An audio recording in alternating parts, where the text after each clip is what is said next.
Hello anh em, chào mừng anh em đã quay trở lại với cái channel của mình. Hôm nay mình sẽ làm một cái video clip cho series Webpack for Newbie. Trong video clip này mình sẽ hướng dẫn rất cụ thể và chi tiết cho anh em tư duy cách ghép xe từ đầu đến cuối để chúng ta có một cái đội hình nó chuẩn nhất. Ok.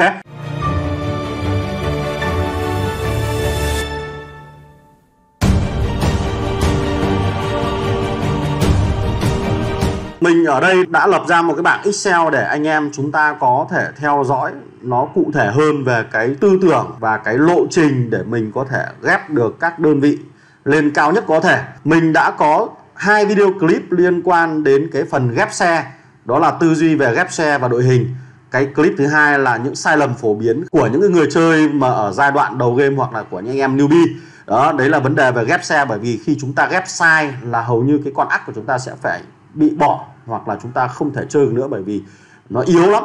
Thế thì trong cái phần ghép xe này, mục tiêu của anh em là khi chúng ta đã lựa chọn được đơn vị thì anh em phải đưa đơn vị đó lên 7.1 thì mới dừng lại.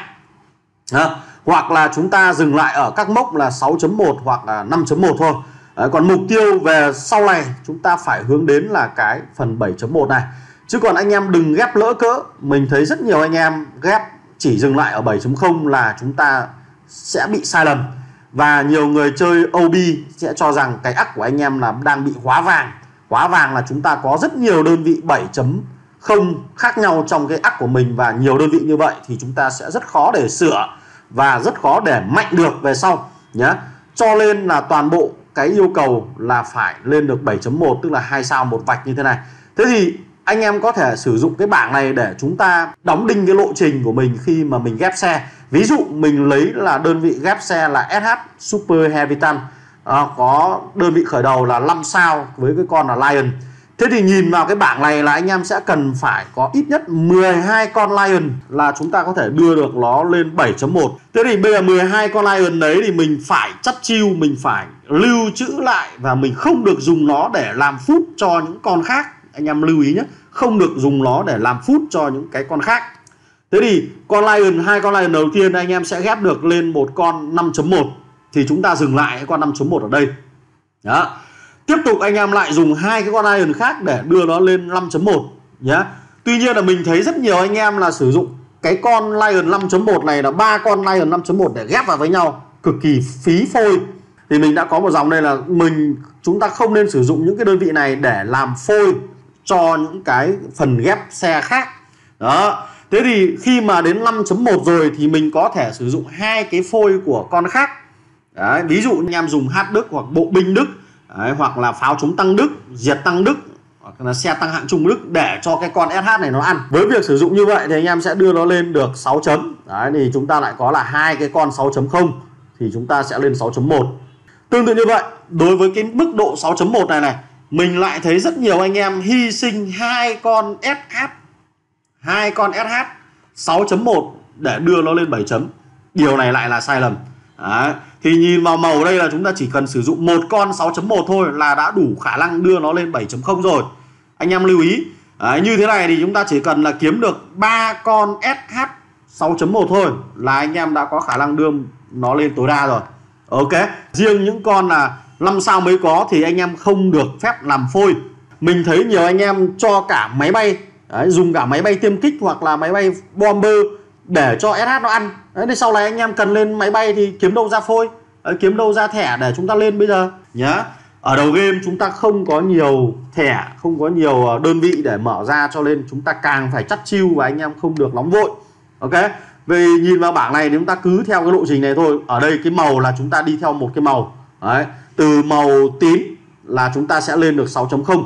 Đó. Ở 6.0 này thì anh em sẽ phải cần một con 6.0 khác ghép vào với nhau. 2 màu khác nhau ghép vào với nhau thì lên một màu vàng. Từ màu vàng này lên 7.0 nó vẫn là cái con màu vàng đấy thôi. Anh em đừng dùng một con màu vàng khác, đừng dùng cái con dưới này hoặc dưới này. Đấy, mà mình phải để nguyên 2 con dưới này lại nhớ để lên nó 7 chấm. Đấy. Thế thì áp dụng cái tư duy ghép xe này vào trong 2 cái bài đăng mà mình thấy ở trên group Facebook. Anh em có hỏi là chúng ta nên ghép xe nào. Đây là trường hợp đầu tiên. Trường hợp này mình gọi là hóa vàng. Với cái ác hóa vàng như thế này thì chúng ta sẽ cực kỳ là khó để có thể chữa được. Mình gọi là chữa được.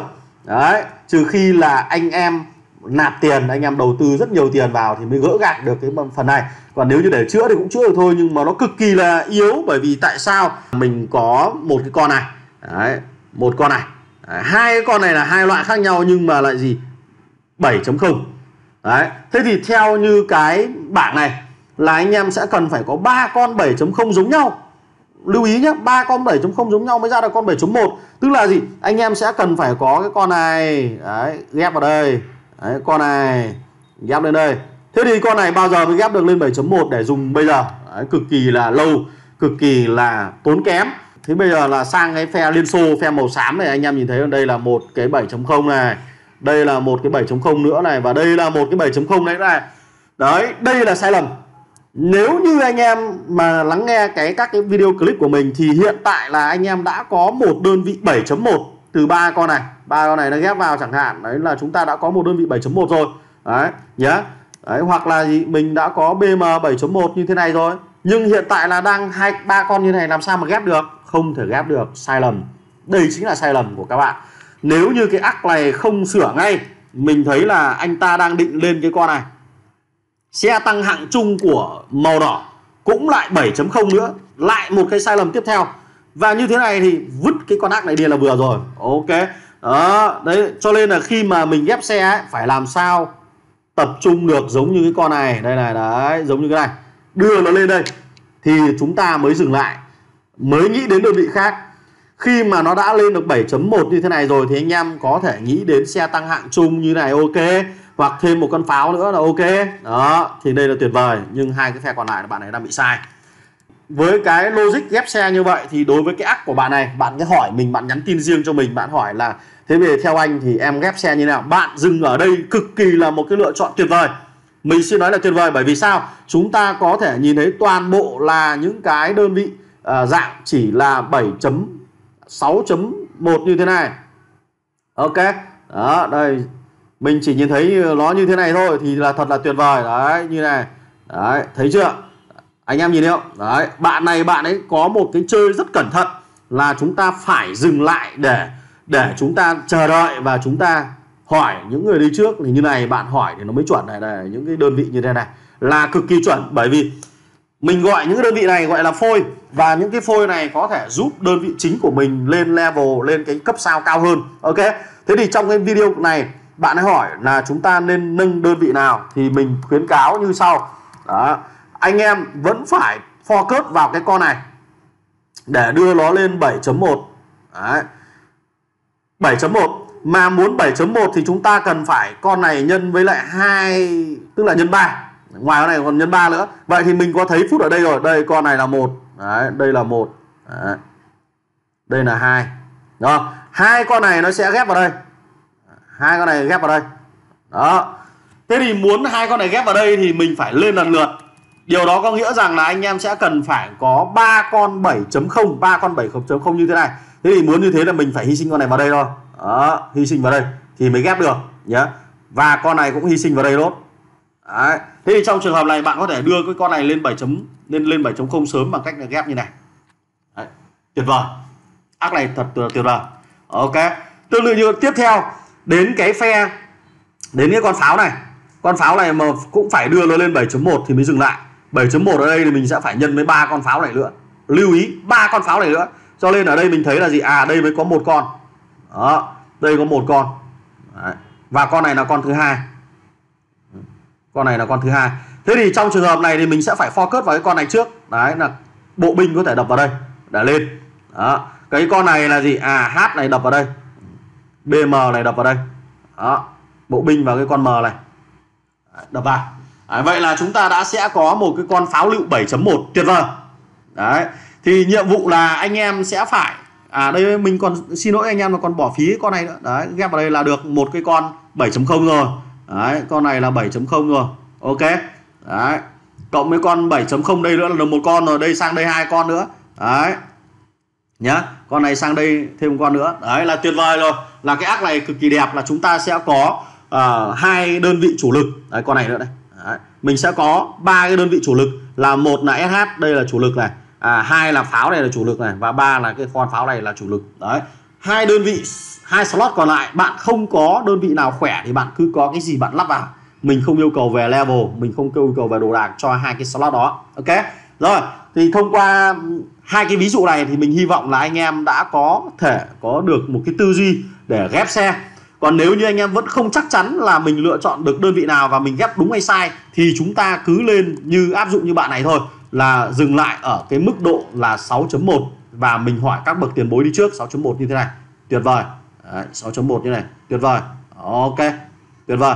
Còn từ cái việc 6.1 lên cấp tiếp theo, anh em cần phải hỏi kỹ và cần phải làm thật kỹ. Nếu không là chúng ta sẽ hóa vàng ác, và hóa vàng ác là anh em sẽ phải nhảy sang server mới nếu như chúng ta không muốn gọi là trải nghiệm cái cuộc sống khổ cực về sau. Ok rồi, clip của mình cũng đã dài, mình xin phép tạm dừng tại đây. Nếu như anh em còn bất kỳ vấn đề gì liên quan đến ghép xe thì anh em có thể gửi trực tiếp tin nhắn cho mình, hoặc là tham gia vào cái diễn đàn Discord của mình ở trên Discord nhé. Mình có một group trên đó, anh em có thể tha hồ đặt câu hỏi và thảo luận, cũng như là chém gió hàng tuần với mình và những người chơi khác ở trong cái cộng đồng web app Việt Nam. Ok rồi, chúc các bạn một ngày mới vui vẻ. Xin chào và hẹn gặp lại anh em trong các video clip lần sau. Goodbye.